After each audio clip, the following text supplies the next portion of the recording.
are you down for this? If you're in the mood, we can take it to the moon. Just like a movie scene, table for two. No need to be fair. Assalamualaikum warahmatullahi wabarakatuh. Kami dari kelompok 3 ingin mempresentasikan tentang ciri-ciri, jenis, dan pengertian holoid. Sebelum itu kami akan memperkenalkan satu persatu. Saya Fikri Amrul Hidayatullah. Saya Aulia Zalfa Amanda. Saya Fatimah Haniful Jannah. Saya Sarfa Naira Zari Rabi. Saya Alifa Nabila. Saya Fatkur Rahman.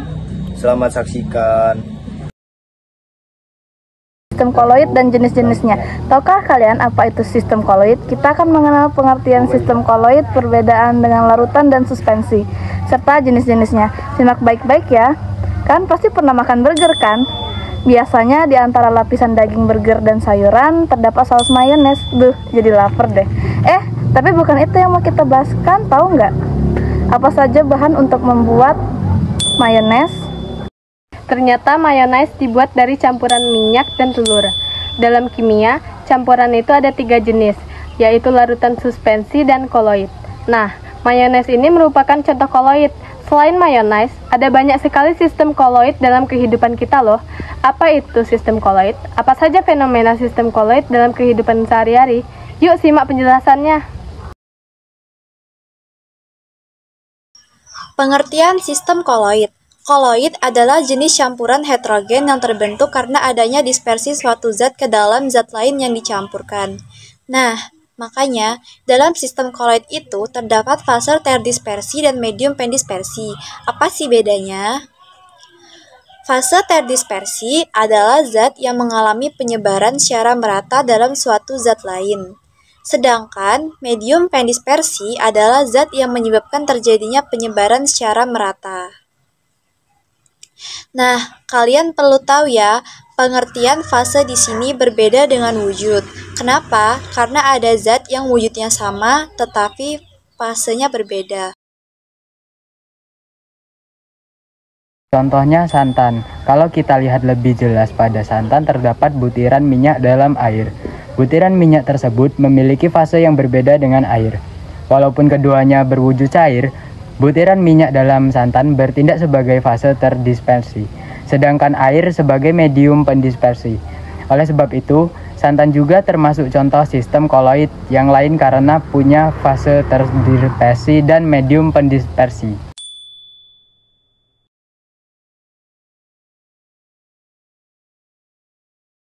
Perbedaan holoid dan suspensi. Oh ya, selain holoid, larutan dan suspensi juga termasuk campuran 2 atau lebih zat.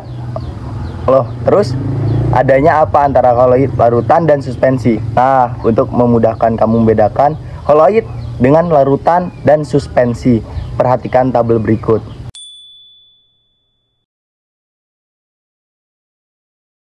Perbedaan larutan, holoid, dan suspensi. Ciri-ciri holoid.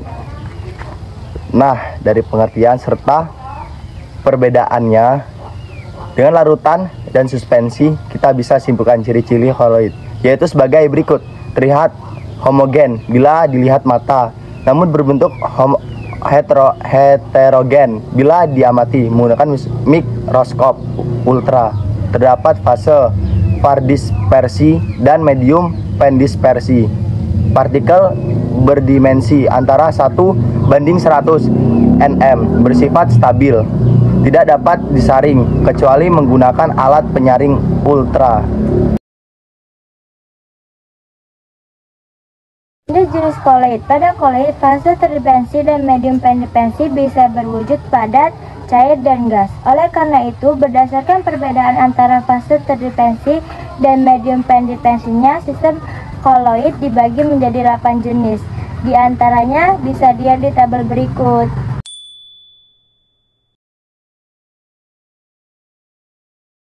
Jenis-jenis koloid kita bahas satu persatu ya. 1. Sel padat. Sel padat memiliki fase terdispersi, padat dalam medium pendispersi yang padat juga. Sel padat ini terbentuk karena pengaruh tekanan dan suhu, sehingga menghasilkan padatan yang kokoh dan keras. Contoh sel padat adalah bantuan rubi atau bantuan permata. Bantuan ruby ini merupakan padatan kromium atau Cr yang tersebar dalam padatan aluminium oksida. Sehingga dari sini bisa kelihatan ya kalau padatan kromium itu sebagai fase terdispersi dan padatan aluminium oksida sebagai medium pendispersi. 2. Sol. Sol memiliki fase terdispersi padat dalam medium pendispersi cair yang tidak mudah berubah sifatnya. Jadi bedanya sol dengan sol padat itu terletak di medium pendispersinya ya. Kalau sol padat memiliki medium padat, sedangkan sol memiliki medium cair. Contoh jenis sistem koloid berupa sol adalah cat tembok. Cat tembok terdiri dari bahan jenis padatan, diantaranya kalsium karbonat, kaloin, dan lain sebagainya. Zat padat inilah yang memiliki penyebaran dalam medium cair, yang berupa air H2O. 3. Aerosol padat. Aerosol padat memiliki fase terdispersi padat dalam medium pendispersi gas. Contoh aerosol padat adalah asap kendaraan. Asap kendaraan mengandung padatan berupa timbal, karbon, karbon monoksida, dan lain sebagainya, yang merupakan hasil pembakaran tidak sempurna dari mesin. Makanya, ketika kamu melewati kendaraan bermotor yang mengeluarkan asap, kadang kamu akan merasakan kelilipan karena adanya padatan atau fase terdispersi di dalam asap, medium pendispersi. 4. Aerosol. Aerosol memiliki fase terdispersi berupa cairan dan medium pendispersi berupa gas. Jadi, bedanya aerosol dengan aerosol padat terletak pada fase terdispersinya. Aerosol tidak bisa bertahan lama. Hal ini karena zat penyusunnya yang mudah rusak oleh perubahan suhu dan tekanan udara lingkungan. Contohnya aerosol adalah parfum. Saat parfum disemprotkan di udara, cairan parfum akan terdispersi atau tersebar di udara yang wujudnya gas sebagai merupakan medium pendispersi. Contohnya koloid. Ilustrasi partikel parfum yang disemprotkan di udara, sifat-sifat koloid dan cara pembuatannya. 5. Emulsi padat. Selanjutnya ada emulsi padat yang memiliki fase terdispersi berupa cairan dalam medium pendispersi padat. Contoh emulsi padat adalah agar-agar. Agar-agar terbuat dari cairan fase terdispersi yang dicampurkan dengan bubuk agar-agar medium pendispersi. Pada saat bubuk agar-agar dipanaskan dalam air, serat dari agar-agar akan bergerak bebas saat berproses pendinginan. Serta tersebut akan saling merapat dan memadat. Jadi pada agar-agar itu partikel-partikel air terdispersi atau tersebar dalam partikel agar-agar. Emulsi. Nah, kalau fase terdispersi dan medium pendispersinya berupa cairan, maka disebutnya emulsi. Emulsi biasanya tersusun oleh cairan dengan kepolaran senyawa yang berbeda, sehingga tidak saling bercampur. Contoh jenis sistem koloid berupa emulsi adalah susu.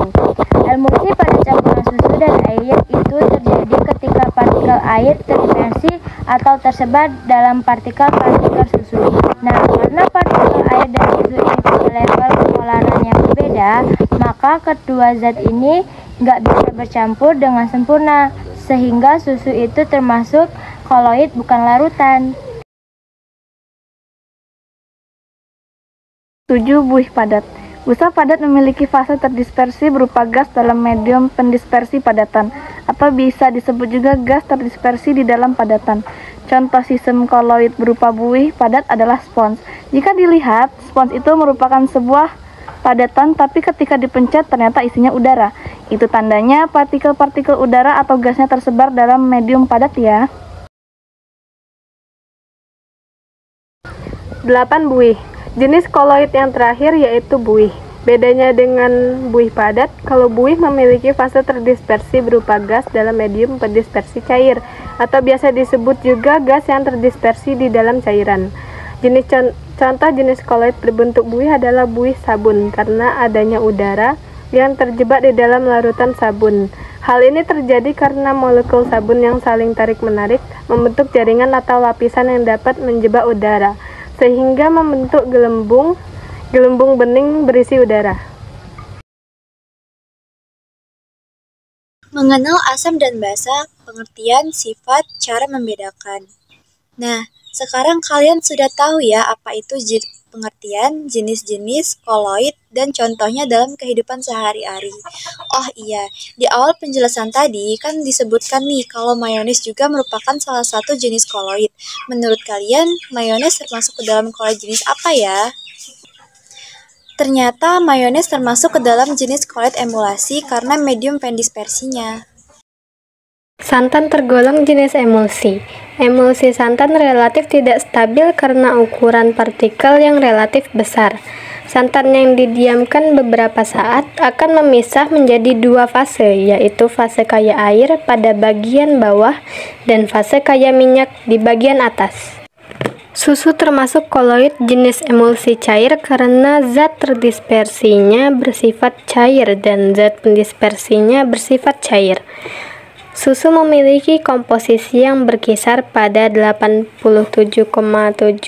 air, 4,9% laktosa, 3,4% lemak, 3,3% protein, dan 0,7% mineral. Keberadaan campuran partikel laktos, lemak, dan protein terdispersi secara merata dalam air ini akan menyebabkan materi yang tergolong sebagai koloid. Sekian presentasi dari kelompok kami. Jika ada salah kata maupun tingkah laku kami yang salah, mohon maaf. Assalamualaikum warahmatullahi wabarakatuh.